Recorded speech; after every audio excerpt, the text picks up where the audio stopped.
I say this to kids and anybody else. How long could you live without your smartphone?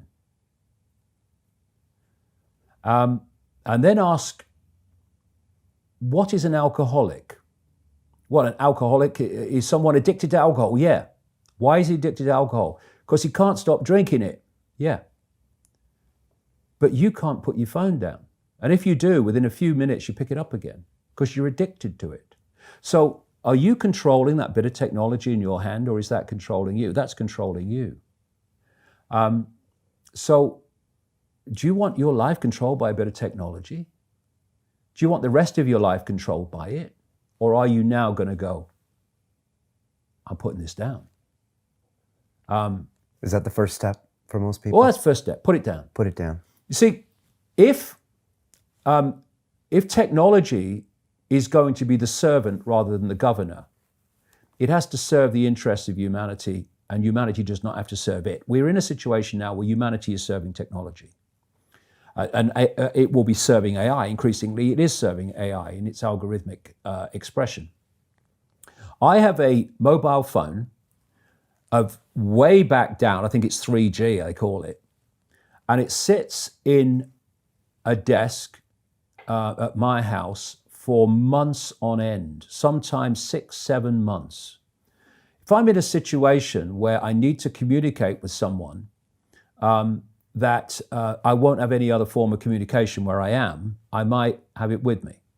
I'll communicate and I'll say, I'll be on a landline at this time, and the thing goes off and goes back in the drawer for another 3, 4, 5, 6 months. It serves me rarely when I'm in that situation. And you find there is very, very little that won't wait till you're on a landline. And you can have a proper conversation with someone without this burning your brain and without you constantly on it. Because what is happening, and this cabal knows this, for a very long time, indeed right up to recent times, science believed that once the brain was formed, that was it. That's how it stayed. Now they know it's very different through this thing they call brain plasticity. Brain plasticity means the brain is changing in the way it processes information and the neuron networks it creates to process information on the basis of information received.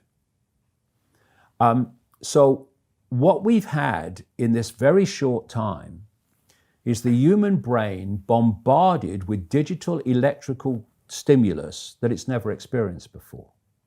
And there have been books written by scientists about this. It's changing the human brain.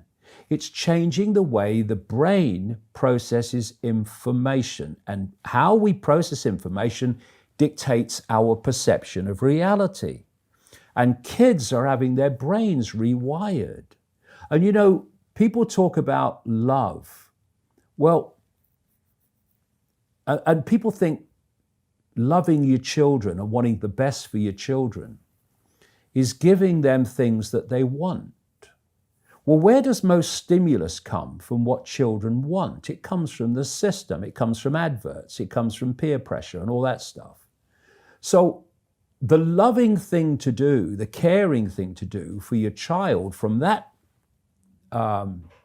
perception of love is to give them a mobile phone. And they'll love you for it. They'll like you for it. Oh, thank you, Mum. Thank you, Dad. Just what I wanted. The really loving thing is not to give them a mobile phone and to take their disappointment and to take often their anger. You don't care about me, because you care about them deeply, because you're not supporting them going down this road of technological control. So when people say there's nothing I can do, I'm just little me, first of all, you're not little me, that's just a perception of yourself. But there's endless things we can do. The question is, are we going to do them? And that answer to that question will decide if we end up in this technological dystopia or whether we don't. Right. And we better start making the choice quick, because it's moving fast.